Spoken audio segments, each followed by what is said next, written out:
Tere õhtust siis taas ja jätkame sealt, kus eile pooleli jäi või jah, võib-olla jäid lihtsalt mõned asjad nagu rääkimata, sest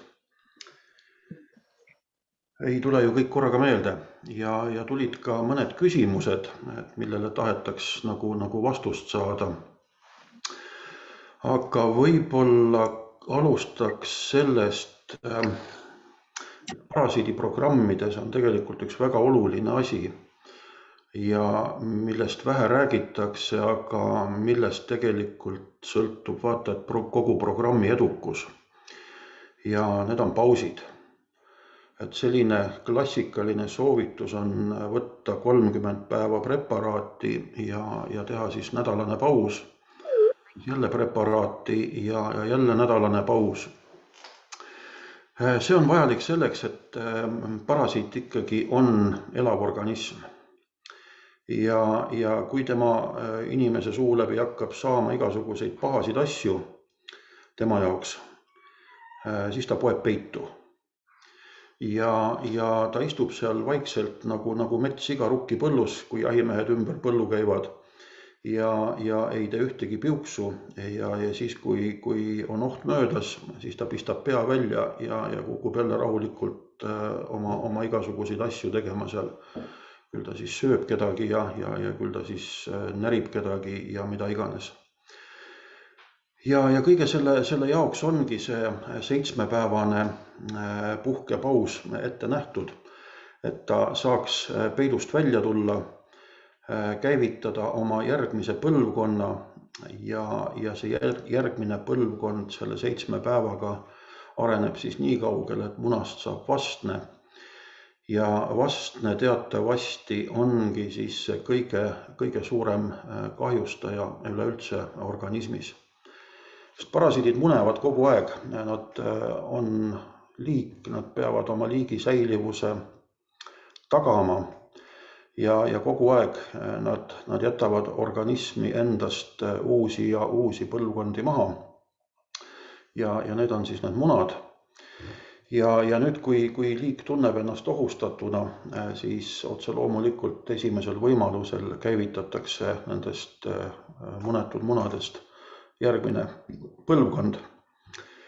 Ja nemad siis jõudes vastse faasi hakkavad meid sõna otseses tähenduses sööma.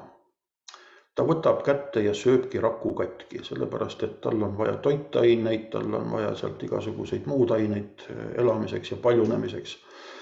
Ja ta peab vastsest arenema välja täiskasvanud isend, selleks kõigeks on toitu vaja.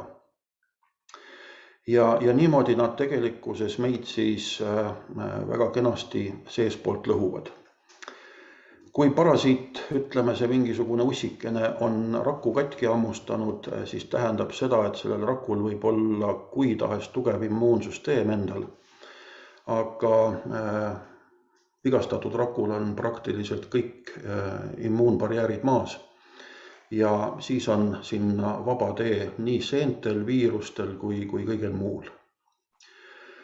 Ja kui juba viirus võtab rakku enda kontrolli alla, siis sisuliselt tähendab see ülevõtmist.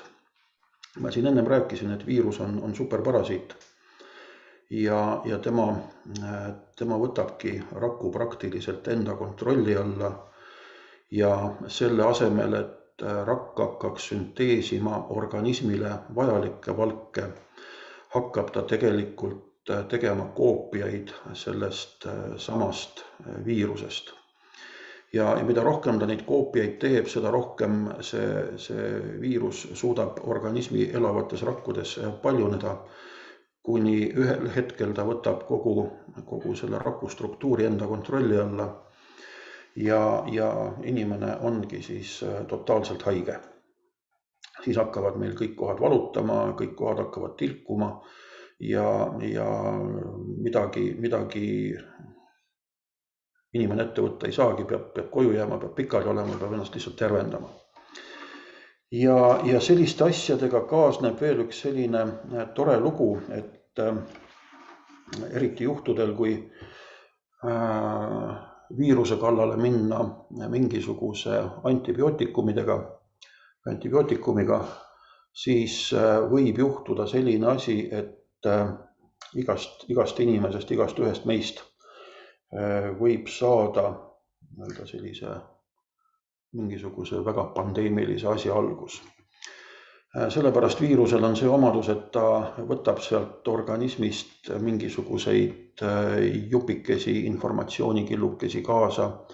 Ta teeb koostööd teiste parasiitidega ja võtab sealt mingisuguseid infokillukesi kaasa, et see ongi see muteerumine. Et kui siin jälle mingisugustes uudistes räägitakse, et näed, leiti sealt mingisuguse liblika või elevandi või kärbse mingisuguseid osakesi, siis tähendab, et see viirus on neid tegelasi külastanud, sealt endale mingisugused tükikesed, jupikesed informatsiooni kaasa võtnud ja nüüd ta siis proovib sellisena ellu jääda. Ja kõige hullem on see, et see paljunemine on massiline ja nagu ikka igas asjas juhtub ka seal vigu. Ja vead juhtuvadki selles, et mõni viiruse osakene ei ole päris see, mis ta peaks olema, tekib järjekordne mutatsioon seal inimese rakus leiduvate igasuguste ainete tõttu ja niimoodi see uus ja hoopis teistsuguse mõjuga tegelane levima hakkab. Nii et see ongi üks selline kõige nagu nukram või kurvem asi selle asja juures, et kogu see seltskond meie organismis, on ta siis bakter, seen või mingisugune ussikene ja viirus, nad teevad kõik omavahelist koostööd. Ja kui nad koostöös kokkuleppele saavad, siis esimene asi, mille nad püüavad ette võtta, on immuunsüsteemi väljalülitamine. Sellepärast, et see on nende jaoks kõige hirmsam, kõige koledam ja kõige jubedam asi üldse. Sellepärast, et see tuleb neile kallale ja tahab neid sealt inimese seest välja ajada. Ja immuunsüsteem, eile me rääkisime, mikroelemendid, see on tema nii-öelda jõud ja vägi. Ja kui organismil on piisavalt neid igasuguseid mikroelemente võtta, siis ta suudab töötada välja praktiliselt igasuguse immuunvastuse. Et seda räägiti meile ka Moskvas korduvalt, sest ka meie esitasime küsimuse, et need igasugused kaitsesüstid, et on siis nendel nagu mõte või ei ole. Ja öeldi, et jah, nendel on mõte küll, aga seal on üks pisikene aga juures. Neid kaitsesüste saab ja tohib teha absoluutselt tervetele inimestele. Aga nii palju, kui mina olen kuulnud, vaadanud, näinud, siis mina absoluutselt tervest inimest ei ole näinud. Ja ma kardan, et kui selline tegelane peaks praegu meditsiinikäppade vahele sattuma, siis on jama majas, sellepärast, et selles inimeses töötab kõik asi hoopis teistmoodi, kui me harjunud oleme. Nii palju siis nendest tegelastest koostöö läheb isegi sellistele tasanditele, et hakatakse mitte enam liigisiseselt infot edasi andma, aga see avastati juba 1949. aastal Jaapani teadlaste poolt, et tegelikult toimub informatsiooni ülekanne ka eluvormilt eluvormile. Et seen võib anda mingisugusele ussikesele oma mingi geneetilise koodi, uss võib anda seenele ja siis muutub see seen absoluutselt teiseks organismiks. Meie sees on palju ainurakseid seeni, nende toimetest räägitakse väga vähe. Kui rääkida seentest, siis nende puhul ongi ainus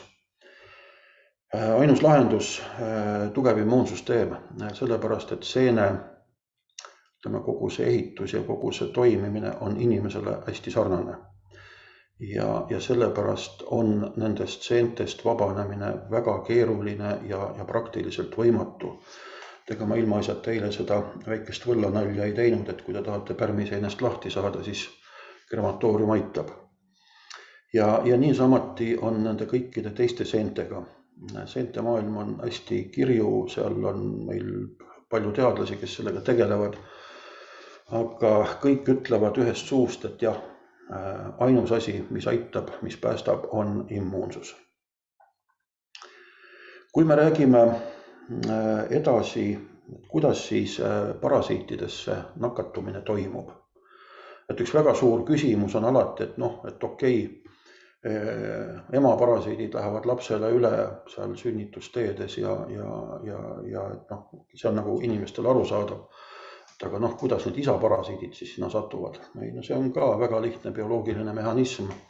Isa käib aeg-ajalt ema juures seal nahistamas õhtuti ja nii need isa igasugused tegelased satuvad ema organismi. Ja kui laps sealt sünnitusteedest läbi tuleb, siis ongi tal mõlema vanema parasiidid nagu kenasti olemas.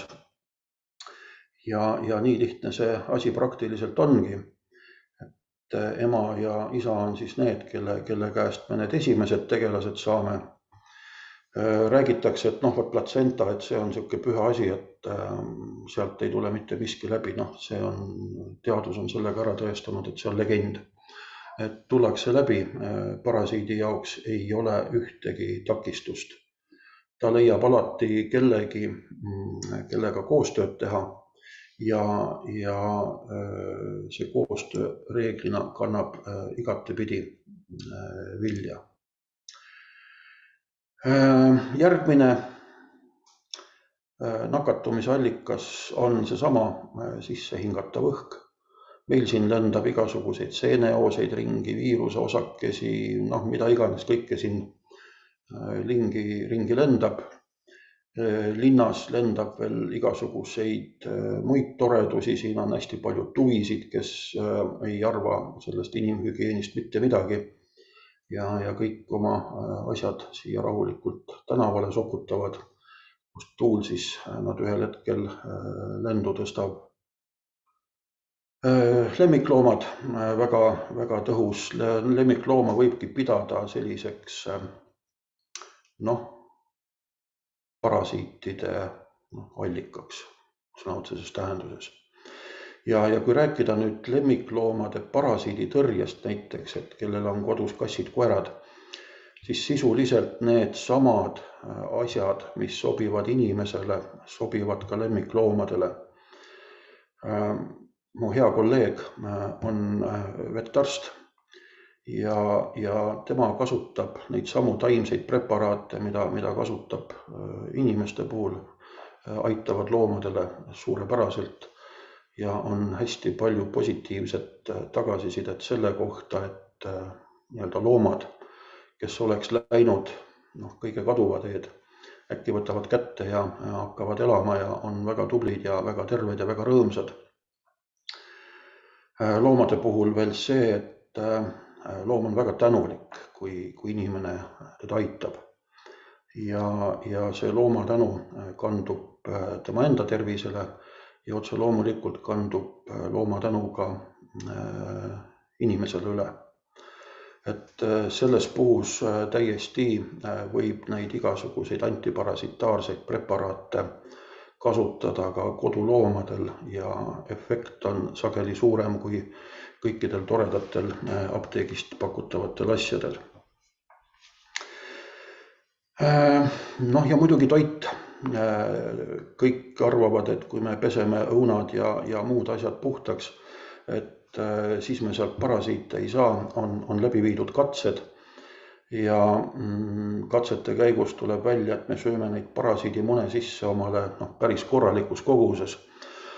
Aga jällegi me võime neid tegelikkuses, kui immuunsüsteem on tugev, me võime neid täiesti rahulikult sisse süüa, meie keha saab sellega hakkama, nii et tegelikkuses midagi hullu selles ei ole ja karta ei ole mõtet.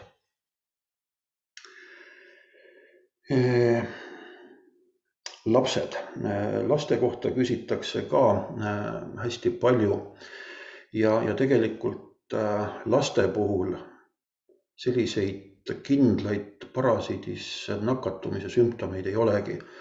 Võib-olla paar sellist asja, mida iga vanem oskab vaadata, on lapsel sinised silmaalused ja teine asi on rahutu uni. Need on võib-olla 2 peamist sümptomit, mida tasub tähele panna ja võib olla peaaegu et 100% kindel, et lapsel on mingisugune parasiidiprobleem. Ja siis lihtsalt tehagi selline, mida laiemapõhjalisem kuur on, seda parem, sellepärast et me siin teame ja enamus teab, et paeluss on olemas, mõni teab ka solkmetest midagi, 3 on kuulnud klamüüdiast ja muust sellisest asjast, aga ütleme selline keskmiselt, inimese seest on leitud, see oli vist 138 erinevat parasiiti. Loomulikult ei ole nad meie sees siin kõik, meil on see koostis natukene erinev, aga see number annab ülevaate sellest, kui palju neid tegelasi tegelikkuses on. Ja kui hakata nüüd mõtlema, et me peaksime hakkama iga tegelase puhul sööma mingit eraldi antibiootikumi või muud preparaati, siis see asi tundub väga mõttetu, sest see tähendakski, et me sööme aastaringselt mingisuguseid antibiootikume või muid selliseid tõrjevahendeid omale sisse. See ei ole loomulikult mõttekas ja seetõttu ongi vaadata hea selliste universaalsete preparaatide poole, et ma uurisin ka natuke seda APL-i pakutavat ja koostis on tal väga hea, nii et see kahtlemata töötab ja toimib siin, arvestades ka tehnoloogiat, et need rakumembraanid on sellel toorainel kulutatud imeõhukeseks ja see tagabki tema praktiliselt suu-limaskestade kaudu imendumise vereringesse. See on klass omaette teema. See teeb preparaadid ülimalt efektiivseks, sellepärast et ta ei pea sattuma sinna kuskile seedesüsteeme, võitlema seal mingite soole seina külge kinni jäänud toiduosakeste ja muu sellisega, vaid läheb otse ja hakkab tegelema, nii et tehnoloogia poolest ja retseptide poolest on tegemist väga tasemel asjaga. Et ilmselt ei ole maailmas midagi, mis suudaks siia vastu panna. Ja kui me nüüd hakkame lastele seda parasiiditõrjet tegema, ega seal midagi keerulist ei ole, täpselt samamoodi nagu täiskasvanutelegi, sest kui me võtame täiskasvanud inimese, võtame lapse, vahe on ainult nii-öelda suuruses. Ja täpselt samamoodi toimub täiskasvanul ja lapsel see biokeemia täiesti ühtemoodi.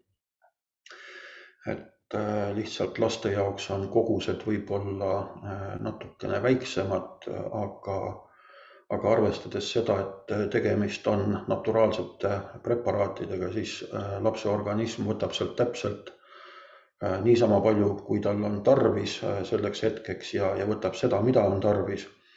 Ja kõik ülejäänu tuleb sealt loomulikku teed pidi välja, nii et nagu mingit asjade ladestumist või midagi taolist siin kartma kindlasti ei pea. Ja nagu praegu kaasaegne tehnoloogia on, ei ole niimoodi, et taimetark istub seal ja viskab näpuotsaga üht ja teist ja kolmandat sinna kuskile keedunõusse. Maailmas on läinud asjad juba tasemele, kus nii-öelda ravimtaimede või ravimite retsepte koostavad matemaatikud, kus arvestatakse asju juba molekuli täpsusega. Et selles plaanis inimene, loom, ei ole vahet, biokeemia on meil sisuliselt üks ja täpselt samamoodi need samad parasiidid, mis on meie lemmikloomadel, siin on enam kui kindel, et nad on ka meil. Nii et kui kodus on lemmikloomad, kui kodus on lapsed, siis ei ole tarvis isegi hakata oma pead vaevama, et lastele ja endale parasiidikuuri teha, et see on alati selline teretulnud asi. Siis on tulnud küsimus energeetiliste parasiitide kohta. Enamike jaoks läheb see teema juba sinna natukene ulmevaldkonda ja vandenõuteooriate valdkonda. Aga midagi ei ole teha, need asjad on tegelikkuses olemas. Ja oma eelmises videos ma siin rääkisin, et üks esimesi asju, mida ma enda puhul avastasin, oli see, et siin kahe kõrva vahel toimuv, see muutus. Et see pidev generaator, mis genereeris sulle mingisugust sundmõtet ja nii edasi, see oli ühel hetkel nagu kadunud. Ja kui ma siis hakkasin nagu vaatama, et mis siis toimub, kuidas see toimub, siis ma avastasingi ühel hetkel, et need mõtted ei ole minu omad. Ma ei mõtle inimesena niimoodi, nagu need mõtted mulle pähele tulevad. Ja ühel hetkel ma suutsin minna ka sellele tasandile, et ma suutsin need sundmõtted blokeerida. Nii et isegi sellistel puhkudel inimesed, kellel, ma ei saa väita, et kellel nüüd on, kes kuuleb hääli, hääled on peas, aga ütleme selline depressiivne generaator, mis sul kogu aeg sumiseb, et ma olen selline, teistsugune ja kolmandatsugune, ma ei kõlba selleks ega teiseks ega kolmandaks. Kui hakata tegema parasiidikuuri, siis ma julgen pakkuda, et ühel hetkel inimene märkab, et ta saab sellest üle, ta saab sellest jagu. Ja üks selline depressiooni allikas on meilt kõrvaldatud. Ja kui veel siis natukene endaga tööd teha ja hakata seda jälgima, mis siis kahe kõrva vahel toimub, võib võttagi rahulikult sellise vaatleja positsiooni, lasta nendel mõtetel rahulikult liikuda, lasta tulla kas või kõige hullematel mõtetel üldse kuni enesetapuni välja, las ta tuleb, ja mis siis, tuleb see enesetapu mõte. Et siis hakkad vaatama, et aga see ju ei ole minu mõte, tegelikult ei ole selle elul mitte midagi ja elu läheb edasi.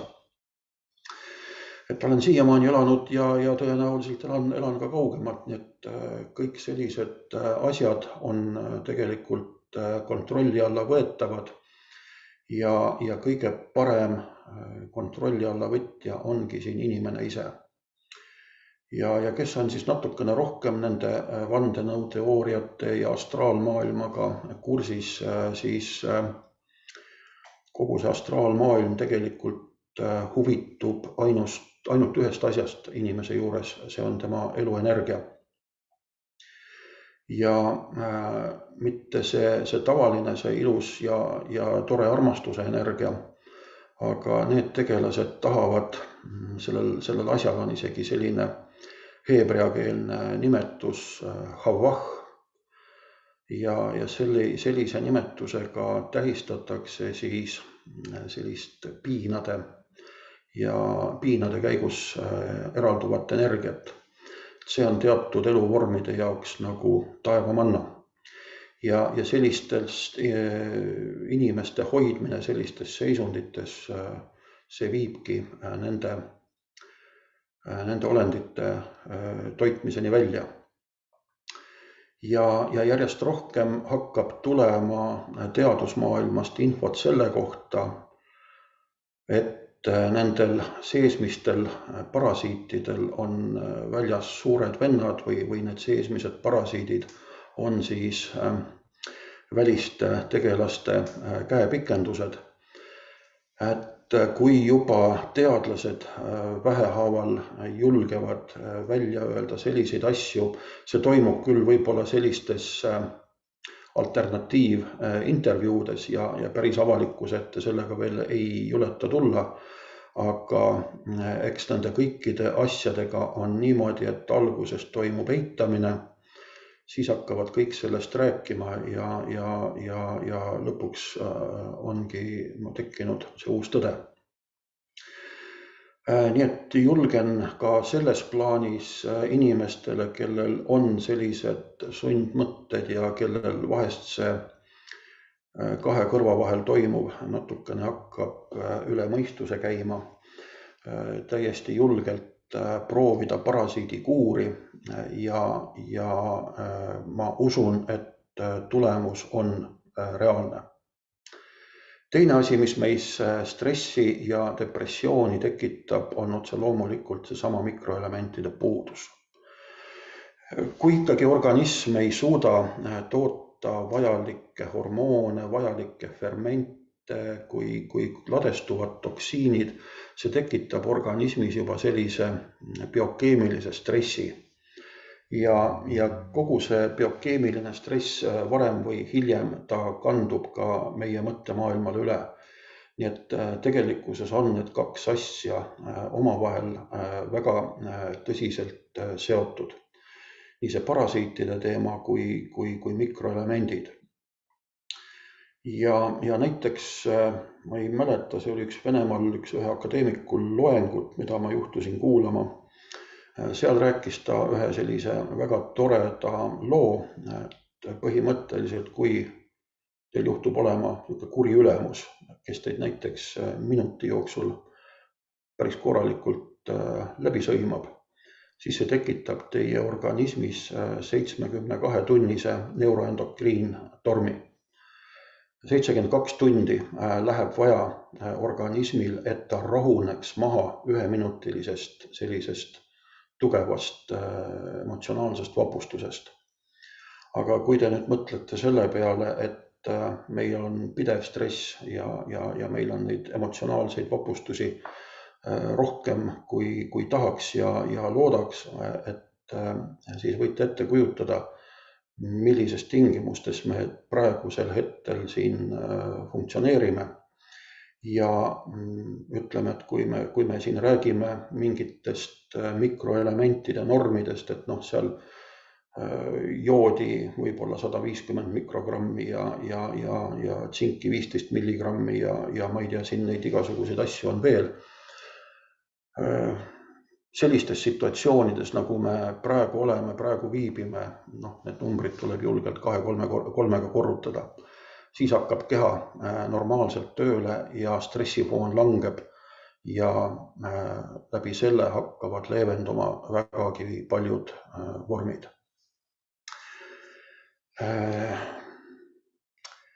Kui nüüd minna siit natukene veel kaugemale, siis meil on siin praegu üks paras kosmos ümberringi käimas.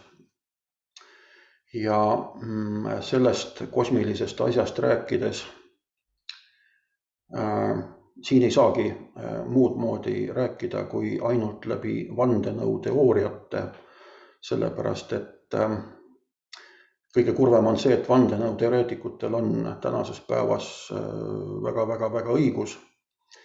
Ja teistmoodi, kui nemad seda kirjeldavad, praegu ei ole keegi suuteline neid asju lahti seletama.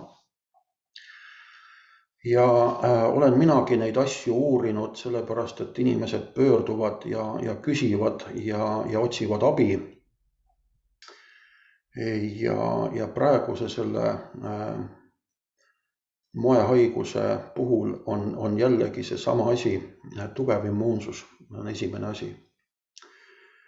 Ja isegi siis, kui see tõbi on meil juba kallal käinud, siis alati tasub kätte võtta ja teha omale korralik parasiidikuur, täiendada organismi mikroelementidega ja läbi selle me anname talle jõudu juurde ja igasugused riskid haigestumiseks muutuvad järjest väiksemateks ja väiksemateks.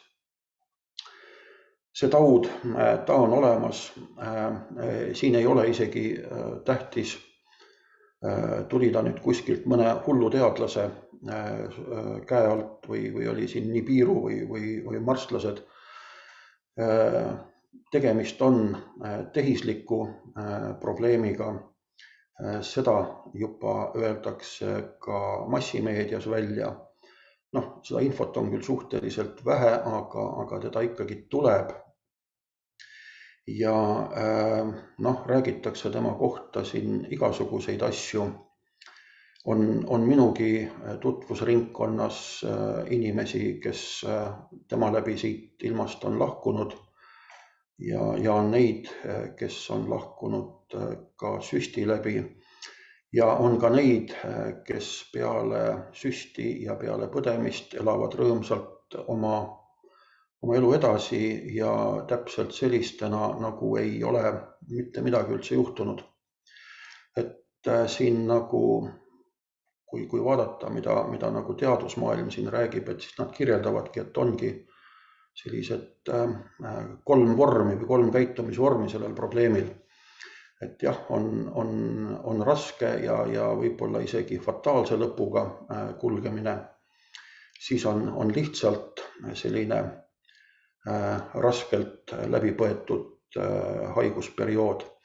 Ja kõige üllatavam kogu selle asja juures on see, et osadel inimestel peale haiguse läbipõdemist on juhtunud hoopis see, et organismid hakkavad noorenema.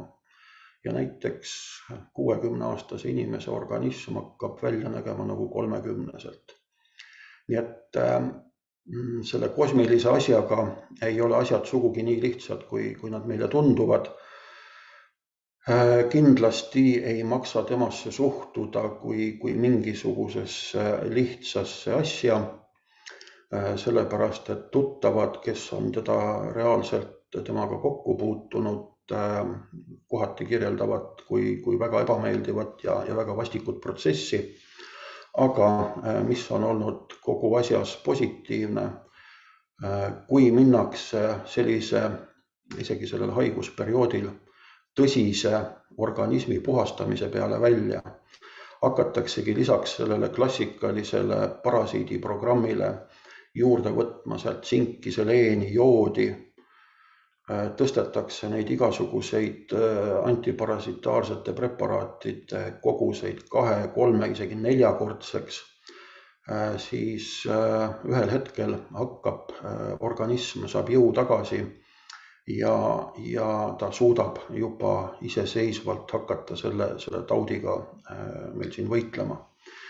Nii et ei maksa sattuda paanikasse, kui keegi lähedane või tuttav või sõber selle probleemi küüsi satub.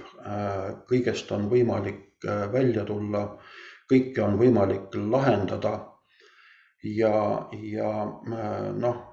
kurb on see, et sellest loomulikust protsessist, mida suremine endast kujutab, sellest on tehtud midagi kohutavat, midagi hirmsat, midagi jubedat. Kõigil meil ükskord tuleb minna, ka minul, ja karta ei ole siin nagu mitte midagi. Sellepärast, et nii palju, kui minul seda informatsiooni on, siis arvata on, et läheb natukene aega ja ma tulen siia jälle tagasi. Et see selline samsaara ratas meil siin töötab ja käib ja iga kord me oleme kogemuse võrra rikkamad ja targemad, kui me siia jälle tuleme.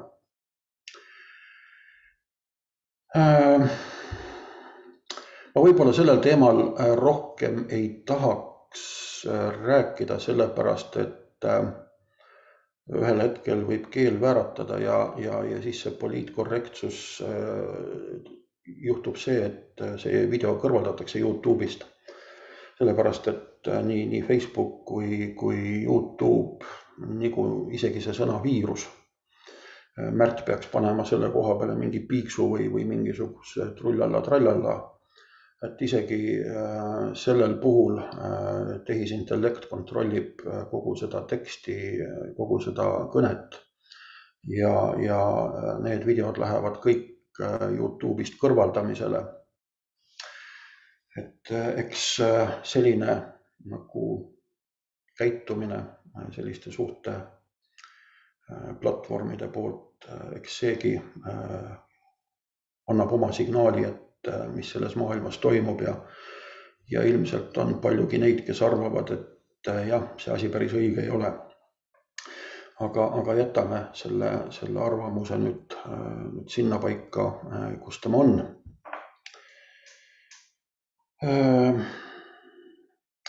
Võib-olla rääkida ka sellest tehnoloogiast, et ma siin tõlkisin ära ühe jupikese ja seal siis nagu öeldakse selle tehnoloogia kohta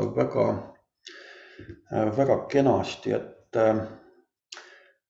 kogu see tehnoloogia tagab selle, et saab toitu aine, saab toitu energeetiline tasand ja aine ning energia koostöös loovad informatsiooni.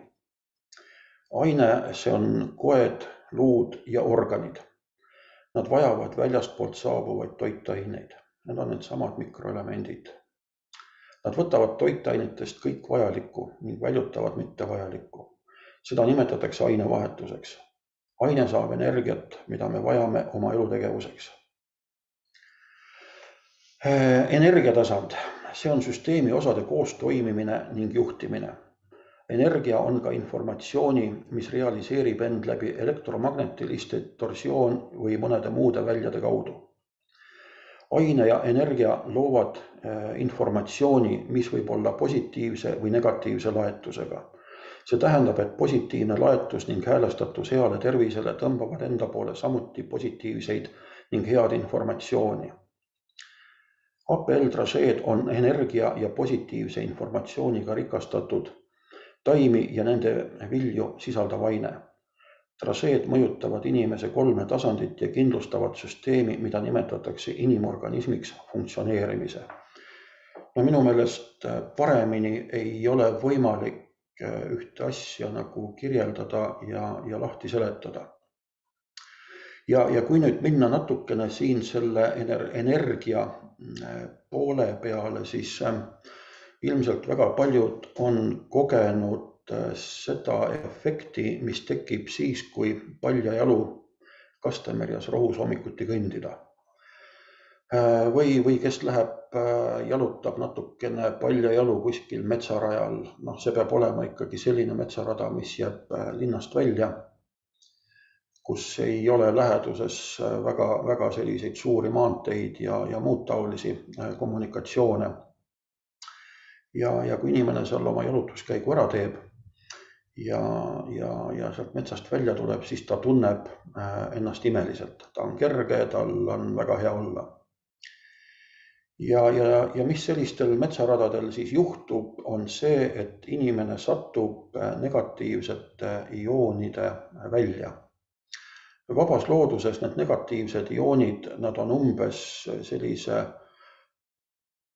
võib-olla 2-3 meetrise maapinna kohal oleva kihina. Ja nad tekivad kohtadesse, kus maapind loomulikult läbi kuivab ja läbi niiskub. Linnas, kus on asfalt, kus kõik vibreeritakse kinni, kõik on elektromagnetilise suduga kaetud. Linnas võib-olla leiab seda ionikihti sealt kuskil sügavamatest keldritest, aga sedagi ainult võib-olla nendel vanematel majadel, mis on siin nõukaajal ehitatud. Praegused kaasaegsed siin vundamendid isoleeritakse ja vibreeritakse nii tugevalt kinni, et need negatiivsed ioonid ei pääse kuskile liikuma. Ja nende negatiivsete ioonide siis see funktsioon meie organismis ongi see, et ta paneb meie rakud elama. Nimelt raku tuumalaeng peab olema miinusmärgiga. Siis rakk töötab, siis tuum hakkab tööle ja rakk hakkab tööle. Kõik, mis meie ümber on tehnogeenne, ka ütleme, kui me räägime toidust, kui me räägime joogiveest, kui me räägime praegu siin sundventilatsiooni ajastul ja kipsi ajastul majades sisse hingatavast õhust, need on kõik plussmärgiga. Et see redokspotentsiaal on positiivne, aga ta peaks olema kindlasti negatiivne. Ja see on jällegi üks selline päris korralik stressiallikas, sellepärast, et kui need negatiivsed ioonid meie kehas puuduvad või neid on äärmiselt vähe, siis meie keharakud ei tööta, ei funktsioneeri, meie elektrisüsteem on rivist väljas. Nii et ka siin tuleb see akumullit tehnoloogia tuleb kenasti appi ja on imeline, kuidas on suudetud need negatiivsed ioonid sinna traseede sisse kinni panna, aga kui nad inimorganismis vabanevad, siis lisaks sellele, et me saame sealt palju kasulikke ja vajalikke aineid, me saame ka väga defitsiitseid negatiivseid ioone. Ja ma olen enam kui kindel, et nendel negatiivsetel ioonidel on väga suur potentsiaal selles, mida need preparaadid teevad. Sellepärast, et kui juba rakutuum hakkab tööle, siis ta teab, mida tal on vaja, ta oskab sellest toorainest välja selekteerida selle, mida rakk vajab ja selle kõik tööle panna. On küsitud, et kust kohast APL-i toodetes saab joodi. See nüüd on natukene valel aadressil küsimus, aga ma täitsa siin soovitan kellelgi, kellel on võib-olla seal tootjaga või juhtkonnaga natukene sellised konkreetsemad ja tugevamad sidemed, nende käest küsida, et kas on olemas näiteks preparaatide selline biokeemilise koostis, et kui palju seal on joodi, kui palju on seleeni ja muid mikroelemente, sellepärast, et jah, meil on olemas sellised kindlad taimed nagu ütleme võib-olla merevetikad ja kõik sellised asjad, mis juba oma elukeskkonna tõttu mõnda ainet rohkem sisaldavad kui neid, mida me siin tavalises elus ei saa. Aga taimede puhul sõltub ka kõik väga tugevalt nende kasvukohtadest ja kas taim on korjatud kuskilt vabast loodusest või kasutatakse tema puhul ikkagi mingisugust agrotehnikat, kas kasutatakse, ütleme, kui kasutatakse väetisi, kas kasutatakse mikroelemente sisaldavaid väetisi, et olles ise agronoomiat õppinud, siis see lämmastik, fosfor, kaalium, see on see põllumehe nagu põhiline rahatooja, sellepärast, et kogu see on ju suunatud, et teramass või saak oleks suur. Ja makstakse ju põllumehele kaalu pealt, mitte seda, mida see toodang tal sisaldab. Ja näiteks üks väga selline kasulik asi, mida igaüks kodus, kellel vähemalt on mingisugune potipõllumajandus kuskil olemas, kas kui endal ei ole, võib-olla on sõbral, tuttaval või vanematel, et kasutage oma kasvuhoonetes, oma kurkidel, tomatitel, õunapuudel julgelt mikroelemente sisaldavaid naturaalseid väetiseid. Ei maksa karta, et seal mingisugune hull asi teile külge tuleb, sageli juba see sõna väetis ajab inimestel hirmujudinat peale, aga kui on tegemist orgaanikaga, siis sealt ei ole suurt midagi hirmuäratavat tulemas. Ja võib-olla kui rääkida veel selle igasuguste saasteainete kohta, jääkainete kohta, alati kui küsitakse, et oi, see sisaldab mul siin seda asja, see preparaat sisaldab toda, ei saa ma seda, teist ja kolmandat süüa ja see on nii paha, siis ma toon alati selle näite, mida tõi minu teadlasest õppejõud Moskvas, kui ta ütles, et kallid sõbrad, et kui taimekaitsemürkide jääke leitakse pingviinisulgedest ja jääkarukarvadest, et millisest ökoloogilisest puhtusest me siin üldse rääkida saame. Ja praegu järjest rohkem tuleb sellist informatsiooni, et tõepoolest seda tõeliselt ökoloogilist puhast toitu saabki kasvatada kuskil kinnistes kasvuhoonetes, et kuhu ei lange seda saasta sealt atmosfäärist nii palju peale. Ma ei taha siin kuskil minna nende igasuguste keemiapilvede teooriate juurde, aga piisab isegi sellest, mis tuleb autode ja tööstuste heitgaasid, et isegi see on juba piisav kogus kõikvõimalikke toksiine ja jääkaineid. Ja nagu see eelmine näide siin ütleski, et kui taimekaitsemürkide jääke leitakse sellistes kohtades, kust põllumajandus on sadu või tuhandeid kilomeetreid eemal, siis tõepoolest, millest me sõbrad siin täna räägime. Veel jäi mulle meelde üks selline Peterburi mikrobioloogi intervjuust üks lausejupikene. Ta ütleb niimoodi, et sihuke keskmine Peterburi elanik, et aastas läbib tema organismi 2 paari pidurikatteid, autoomasid ja 1 autorehv. Et nad ütlevad niimoodi, et kui inimrakke hakatakse uurima väga suure lahutusvõimega mikroskoopide all, siis leitakse neid aineid, mida meil siin tänavatolmus on piisavalt, autod ju kogu aeg pidurdavad, piduri friktsioonkatete tolmu on kõik linnad täis ja rehvi kulumist tolmu samamoodi. Neid asju leitakse inimese raku seest ja see on nüüd see koht, kus neid asju ei tohiks üldse olla. Nii et tegelikult see meie keskkonna saastatus on läinud tasemele, millest me isegi pahatihti ei oska ette kujutada ja pahatihti kaine mõistus keeldub nendest asjadest isegi aru saama, et kuidas see kõik on võimalik. Aga näete, kahjuks nii need uuringud näitavad. Mida veel rääkida?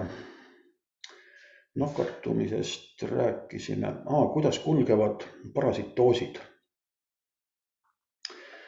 Ja eile ma rääkisin natukene sellest, et parasiidid on võimelised tegema mimikrit ja seetõttu on nende avastamine väga keeruline ja osade parasiitide puhul ilma juba väga spetsiaalsete abivahendite abita ei ole see võimalik.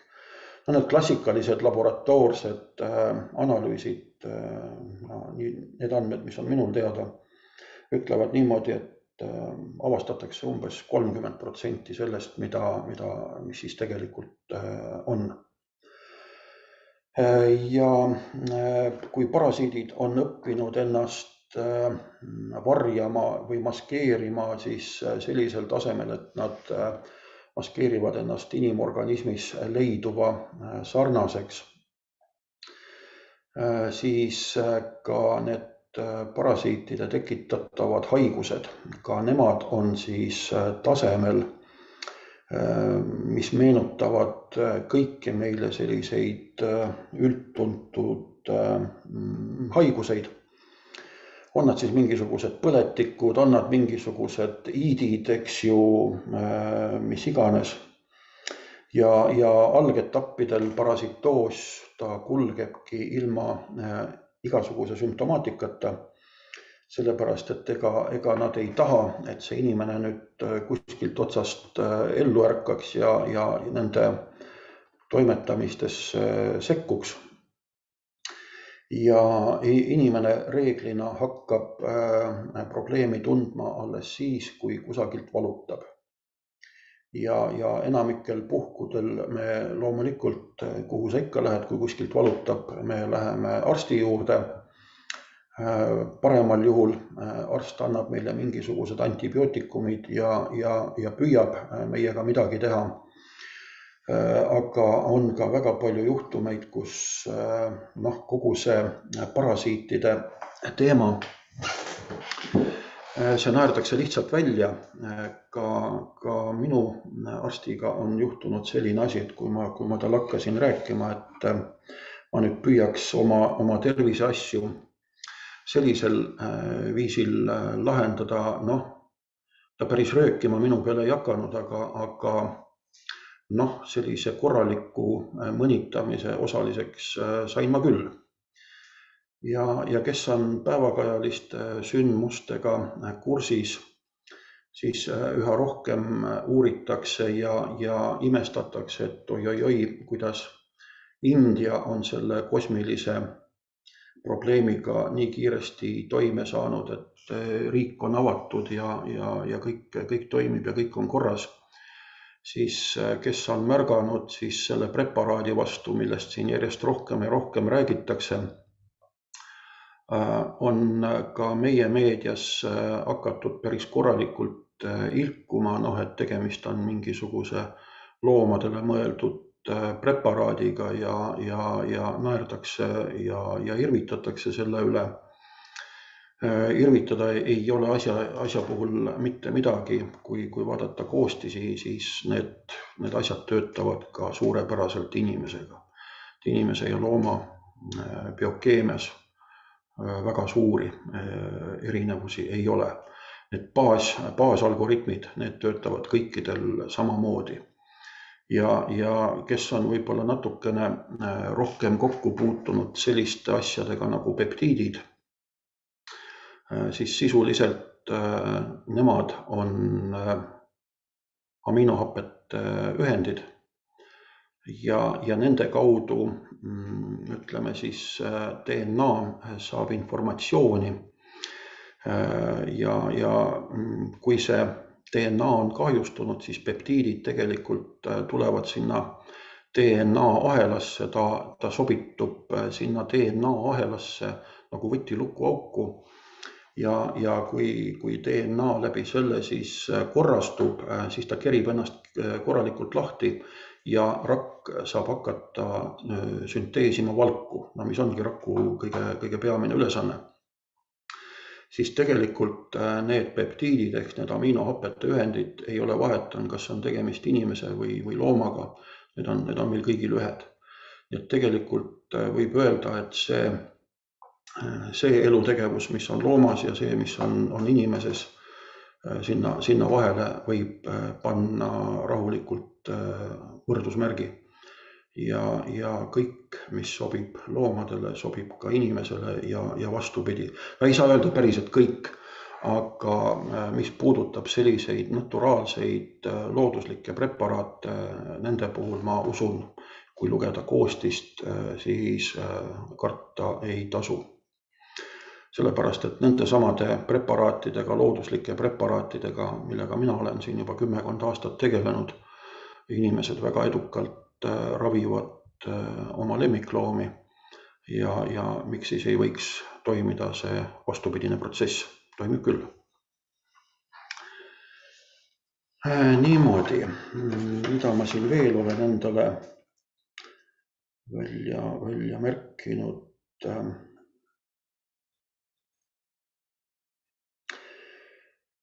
Parasiit on väga selline tõhus tegelane. Ta on väga hea reaktsioonivõimega. Ütleme, ta on ellujääja ja niipea, kui meie, ütleme, see mingisugune keskkond muutub, parasiit reageerib sellele koheselt. Ja siin ei loe see, mida me siis oma keskkonnas muudame. Pole vahet tema jaoks, kas me muudame toitumist, kas me muudame elustiili, kas me vahetame töökohta. Ta tuleb kõigega väga kiirelt kaasa ja reageerib. Ning eile ma vist ka juba mainisin korra, et kui 60. aastatel parasitoloogia kui teadus läks täielikult põlu alla, keelustati kõik teadustööd ja uurimistööd salastati, siis ei tähenda see seda, need eluvormid meie sees on ka sinna 60-ndatesse kinni jäänud ja naiivne on mõelda, et nad samamoodi edasi elavad. Kõik need kasvavad kiirgusfoonid, lisaained, värvained, antibiootikumid, kõik, mida me endale ühte või teistpidi sisse saame ja sisse sööme, sisse hingame. Parasiit reageerib kõigele, ta on õppinud kõike sööma, kõike tarvitama ja ta oskab kõike oma elutegevuses ära kasutada. Nii et tegemist on ühe sellise korraliku ja tõsise ellujääjaga.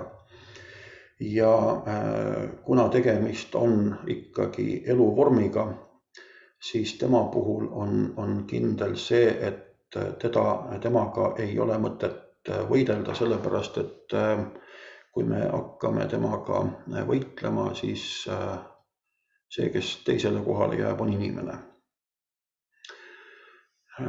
Tema reageerib, ta läheb peitu, ta varjab ennast, ta maskeerib ennast ja kui oht on möödas, siis ta võtab kätte ja taas alustab oma elutegevusega ja jätkab enamasti sealt, kus kõik pooleli jäi. Ning tulles tagasi siia loo alguse juurde, et need pausid programmide sees, et need on vajalikud, need on olulised, sellepärast, et nende pauside ajal parasiit käivitab oma järjekordse põlvkonna, sellepärast, et liik või eluvorm kui selline, ta peab ennast säilitama ja ta teeb kõik selleks, et ennast säilitada. Ta aktiveerib meie organismi munetud munad, sealt hakkavad arenema uued vastsed ja need vastsed hakkavad siis seal toimetama ja kui 7 päeva on möödas, siis me üllatame kogu seda kampa järjekordse jubedusega ehk hakkame võtma uuesti mikroelemente ja antiparasitaarset kompleksi ja see tagab selle, et me ei tapa ära. Kui ma vaatasin preparaatide koostist, siis on nad tõepoolest sellised, mis pigem loovad parasiidile ebasobiva elukeskkonna. Ja kui kellelegi see keskkond ei sobi, siis ühel hetkel ta pusib ja pusib ja pusib, aga ühel hetkel ta lihtsalt kolib seest välja, sellepärast et targem annab järele. Ja kui me hoiame oma keha kui elukeskkonna parasiidi jaoks ebasobivana, siis tal lihtsalt ei ole kohta, kuhu tulla. Sattusin kuulama siin natukene ka seda herpese teemat. Teatavasti on tegemist ka sellise väga tõsise tegelasega ja küll temaga siin püütakse küll ühel, küll teisel, küll kolmandal viisil võidelda. Ametlik meditsiin lubab inimkehas olla vist oli 8 herpese vormil, aga teadusmaailm ütleb, et neid on rohkem, vist oli üle 20. Ja kui see tegelane juba on organismis, siis praegusel hetkel ollakse juba arvamusel, et tegemist on tunduvalt ja märksa ohtlikuma tegelasega kui see tegelane, kes siin meid juba 2 aastat järjest hirmutab. Et too tuleb ja läheb, aga herpesviirused, nemad võtavad kätte ja seavad ennast meie rakkudes sisse, elavad siin rahulikult, peituvad nii kaua, kui immuunsüsteem on tugev, nii kaua ta istub vaikselt ja varjatult. Niipea kui kusagil pool lokaalne immuunsus langeb, niipea ta aktiveerub ja hakkab siis selles lokaalses kehaosas toimetama. ja see ongi nüüd näiteks seletus või vastus küsimusele, et mille pärast siis organ haigeks jääb. Et igal organil meie kehas on oma spetsiifiline funktsioon, eks ju, magu toodab soolhapet, kõhunääre on suuteline tootma niivõrd vänget sekreeti, et kui me juhtuksime näiteks vaskmündi alla neelama, siis välja ei tule meie seest midagi. Vereloome omad funktsioonid, näärmetel omad funktsioonid, soolestikul omad funktsioonid, lümfil omad. Et meil on neid süsteeme ja funktsioone kehas oi kui palju.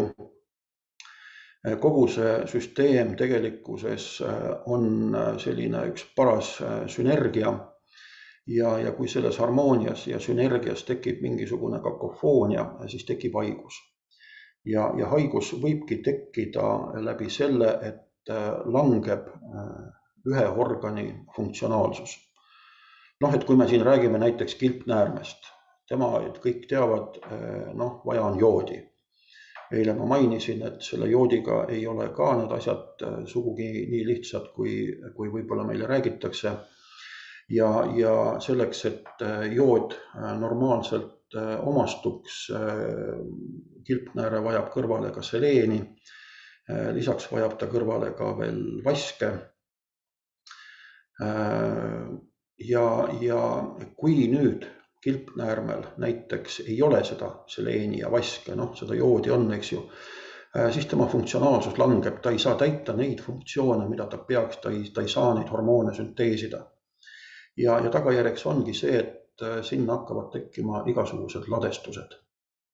Ja kui juba kilpnääre meil juperdama kukub, siis on tulekahju terves organismis.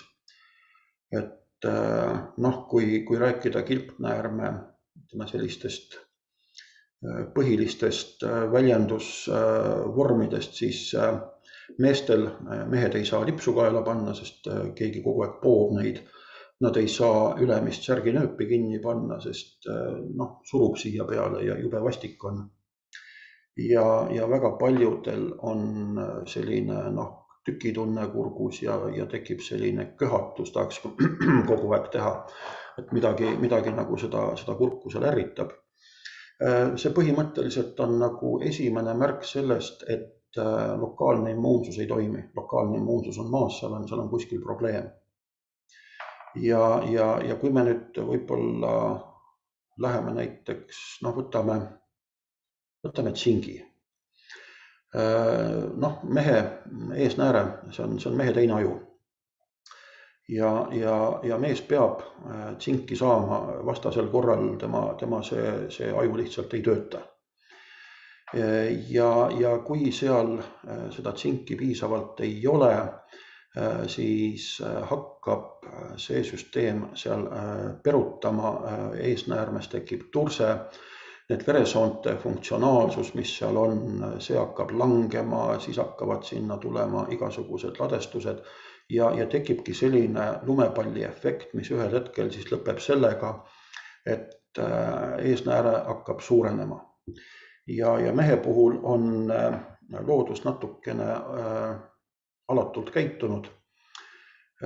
Eesnäärmes olevad närvilõpmed, nad on kapseldatud ja mees ei tunne eesnäärmes valu või probleemi enne, kui see turse hakkab neid närvilõpmeid või neid kapsleid kokku pressima. Ja siis on asi nii kaugel, et tekib valu, siis tekivad urineerimishäired, valulik urineerimine ja kõik muu, mis sellega kaasneb. Et jällegi seesama tsingi puudus seal selles süsteemis on põhjustanud lokaalse immuunsuse languse. Kui on turse, siis on selge, et on häirunud lümfiringe, on häirunud vereringe.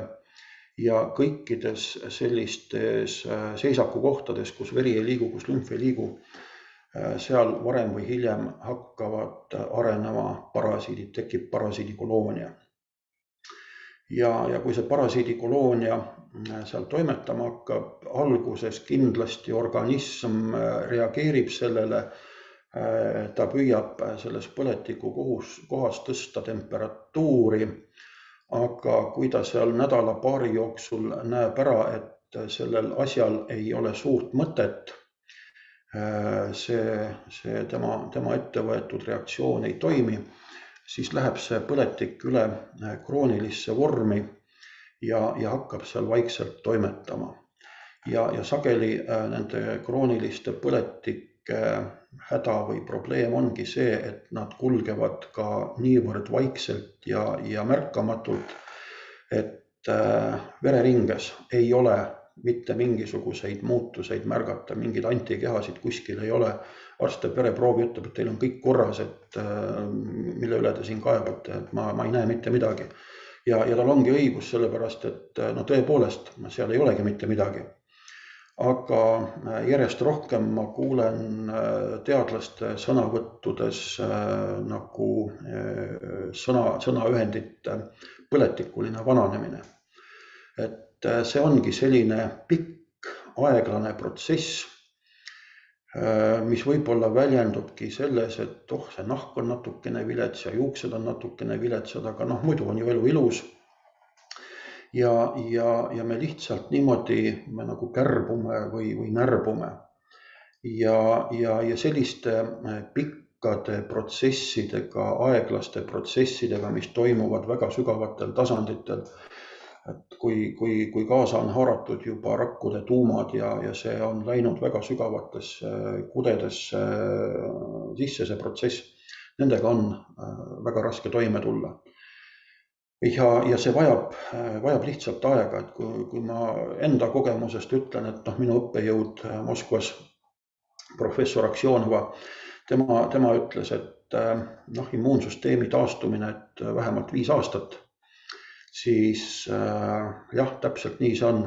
Tema sõnad peavad, vähemalt minu puhul peavad paika. Sellepärast, et täpselt nii palju on läinud ja tänases päevas tõepoolest see, mis oli siin 10 aastat tagasi ja rohkem, seda eluperioodi ausalt öelda isegi ei taha meenutada, aga samas ma olen hiiglama tänulik kõikidele tohtritele, kes mu kukele saatsid ja ütlesid, et ma olen üks uhuu. Läbi selle ma olen vähemalt saanud kogemuse, et ka see teistsugune protsess, teistpidine protsess, et kui sa oled täitsa seal allpõhjas, sealt altpõhjast on võimalik välja tulla ja päris efektiivselt. Ei saa muidugi garanteerida, garantiisid ei anna siin tänases maailmas isegi Jumal, aga vähemalt ma olen aru saanud sellest, et suund on õige ja sellel suunal tasub jätkata. Ja kui hakata selliste teemadega tegelema, siis hakkab tulema väga põnevat ja väga unikaalset informatsiooni. Sest kui juba maailmas liiguvad ringi ja on väga efektiivsed preparaadid, mille toimeainet ei olegi, ongi vesi. Kui te selle preparaadi näiteks kuskilt juhtute saama, siis te saategi tegelikult puhta H2O. See on muidugi sellel esmasel laborivaatlusel, aga väga palju hakatakse kasutama veeinformatsiooni tehnoloogiaid. Võib-olla veemälust on juba keegi kuulnud, aga kindlasti on tegemist juba nii-öelda järgmise sammuga kogu nendes preparaatide ja tervist puudutavates maailmates. Ja ma ei imesta, kui ka näiteks APL võib-olla ühel hetkel avastab, et kuskil pool saab hakata kasutama selliseid informatsioonilisi tehnoloogiaid. Sellepärast, et suhkur kui suhkur iseenesest on väga hea informatsioonikandja. kes on kokku puutunud homöopaatiliste preparaatidega, sest seal on ka ju infokandjaks on tegelikult suhkrukristallid.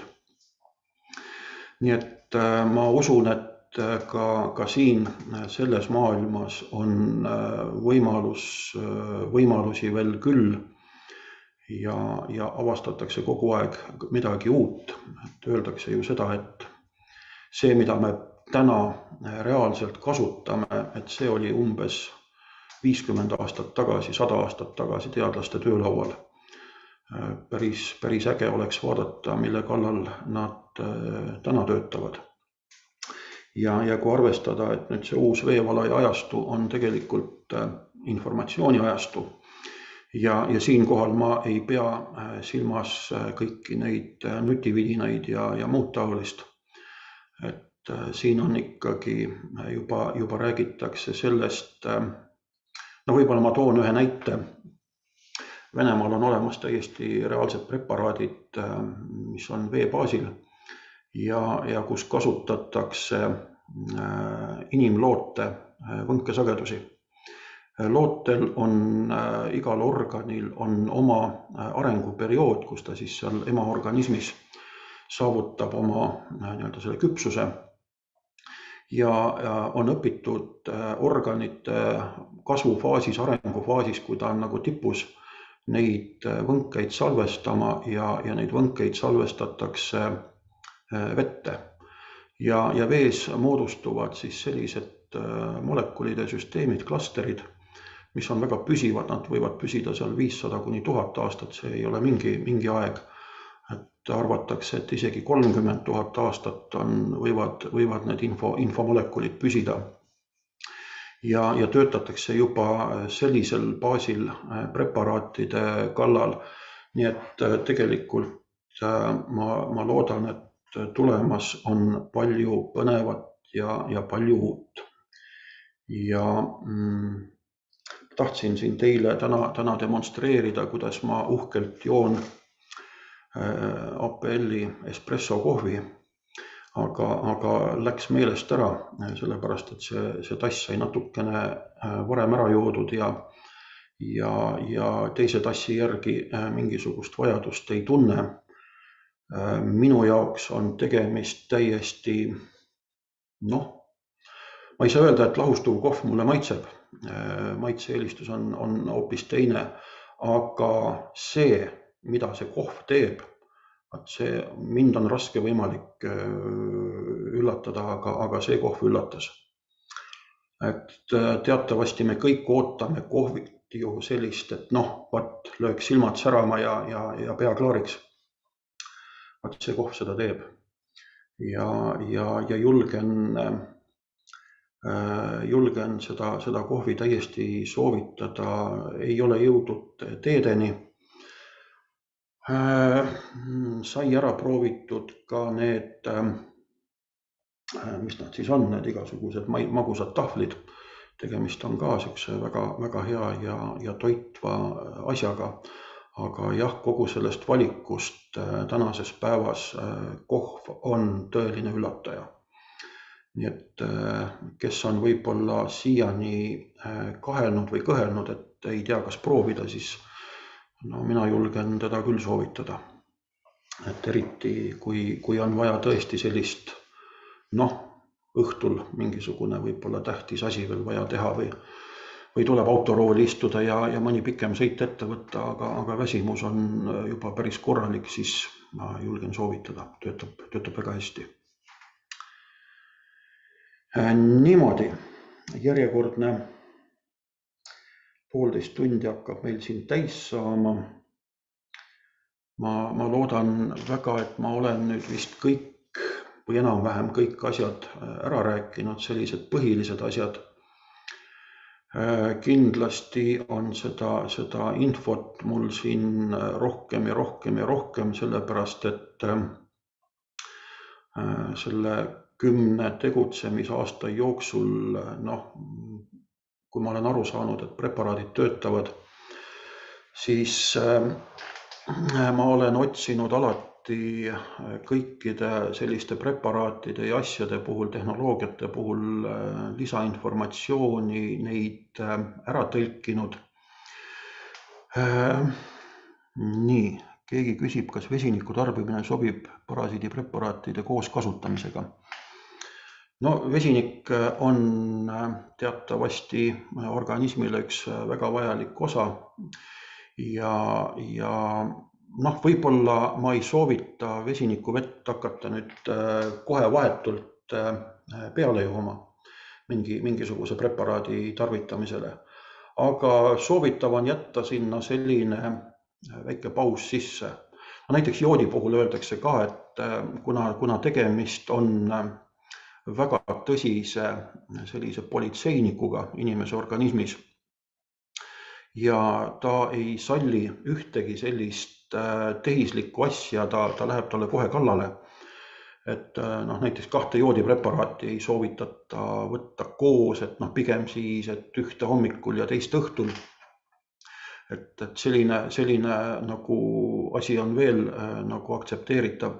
Aga sellistel puhkudel, kui tekib kõhklus, et ei tea, kas võiks seda nüüd tarvitada või mitte, siis pigem võttagi see, et ma võtsin hommikul nüüd need preparaadid, pean tunnikese vahet ja siis hakkan seal tegelema kas selle vesinikuveega või vesinikperoksiidiga või millega iganes.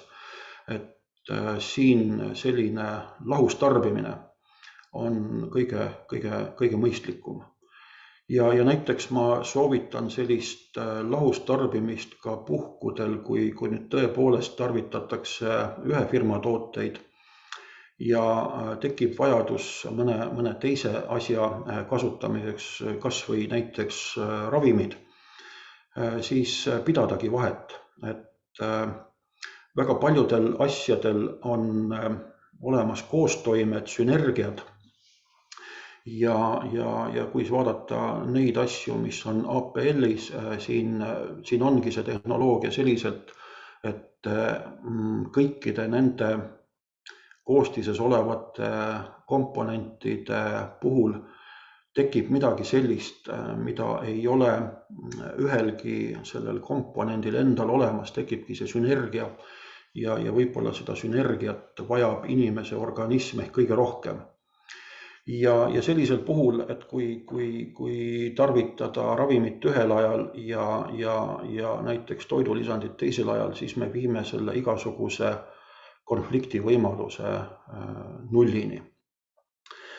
Samas tuleb säilitada ka teatud ettevaatlikkus, sellepärast eriti võib-olla taimsete asjade puhul reeglina, kui me kasutame toidulisandit, seal on ikkagi teadlased ja spetsialistid, need koostised ja kogused joonlaua ja mõõdulindiga üle käinud. Aga kui me hakkame ise midagi tarvitama, tegelikkuses on ju juhuseid, kus isegi nii-öelda hea ravimteega võib endale palju pahandust, palju kurja tekitada, siis ma soovitangi, et kasutada seda lahus tarbimist ja vältidagi siis selliste konfliktide tekke võimalust, sest inimestena me vaatame küll, et oi, see taim on väga hea, teeb seda, teist ja kolmandat, sellel taimel on veel paremad omadused, teeb veel paremaid asju, aga kui need 2 taime saavad meie organismis kokku, siis nad võivad omavahel tülli minna.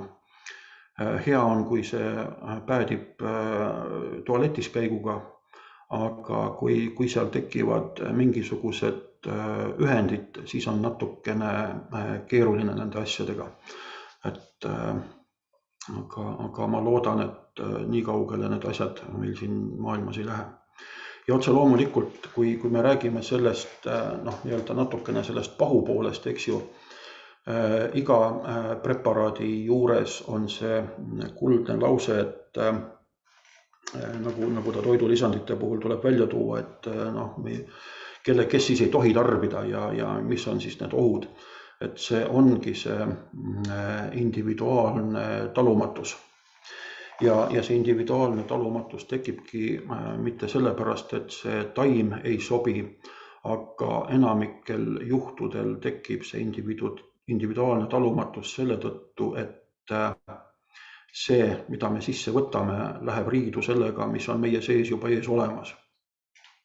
Ehk kõik need igasugused raskemetallid, nende ühendid, parasiitide tekitatud neurotoksiinid, seal on see konflikti koht, mis võib meie enesetunde halvaks muuta. Ja sellistel puhkudel, kui peaks tekkima konflikt, esimene asi on doosi vähendamine. Et kui sa võtsid seal ühe preparaadi hommikul, teise õhtul, siis jätta esimese asjana üks preparaat ära, võtta hommikul, jälgida, kuidas organism reageerib, siis võtta õhtune preparaat juurde, vaadata, kuidas siis reaktsioon toimub.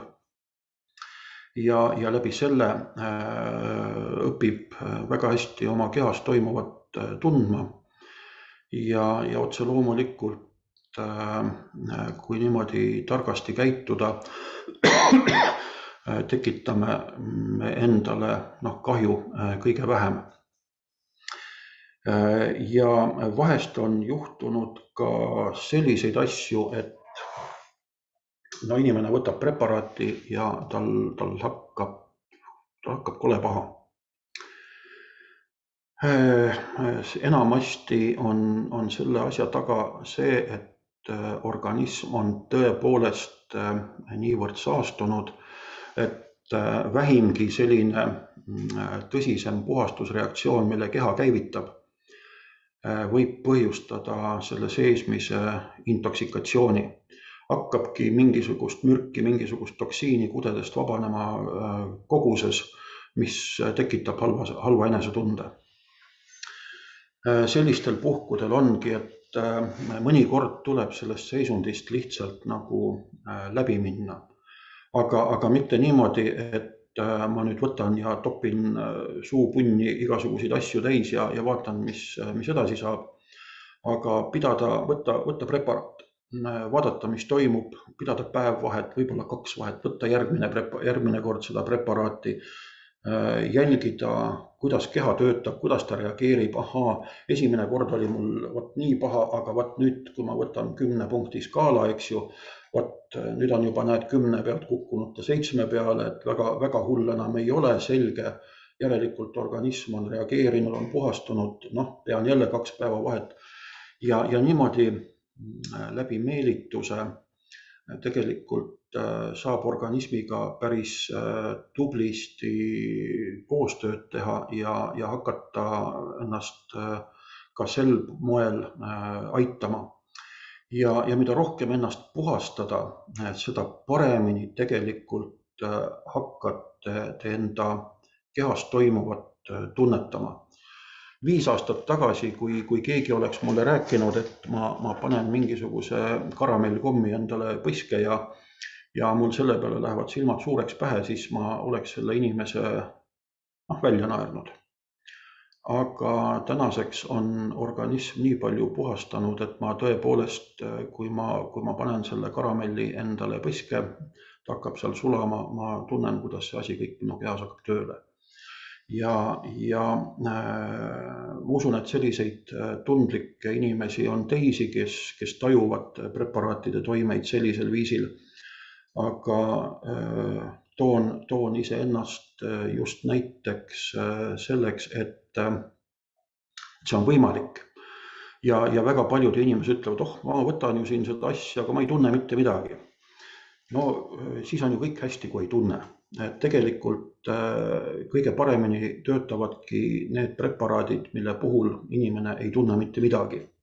Sellepärast, et ka kui ma tunnen mingisugust kas või positiivset emotsiooni, jõin tassi seda väga fantastilist espressot ja mul on silmad nagu öökullil peas ja juuksed on peas püsti, ma olen nagu viplala, et jah, ühtepidi on see ju väga vahva, et selline energeetiline laksakas tuleb, aga teistpidi tähendab see organismi jaoks siiski stressi. Ja kui asi läheb stressini, siis ta tegelikkuses ikka lõppkokkuvõttes nii hea ei ole. Nii et ei maksa karta ei maksa pabistada, et ei tunne mitte midagi.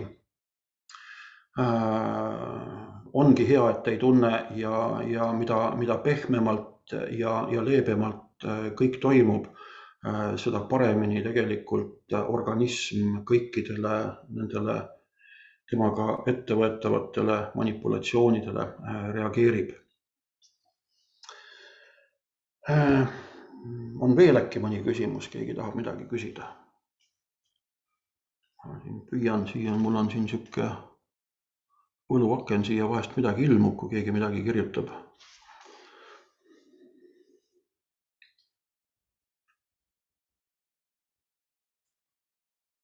Praegu paistab, et ei tule. See on kaks võimalust, kas ma olen kõik inimesed magama rääkinud või rääkisin nii hästi, et kõigil on kõik selge ja arusaadav. Eks me siis pärast vaatame. Praegu, kas vesinik võrdub parasiidipreparaadiga? Ta kindlasti selles plaanis ei võrdu. Kui me võtame vesinikuga, siis tegemist on ju ainult sellise keemilise elemendiga, mida loomulikult vajab meie elutegevus, vajavad meie rakud, aga ta ei ole see, mis teeks nüüd seda parasiiditõrjet. Parasiiditõrjest me saame rääkida võib-olla ehk vesinikperoksiidi puhul. Et see on see H2O2, eks ju, et temal on juba sellised omadused, mida parasiit ei salli ja tegemist on siis ainega, mida tegelikult meie organism ka ise toodab, ta on kehapõhine aine. Ja kui rääkida nendest sellistest kehapõhistest antiparasitaarsetest ainetest, siis kõige vingem on tegelikult sapp.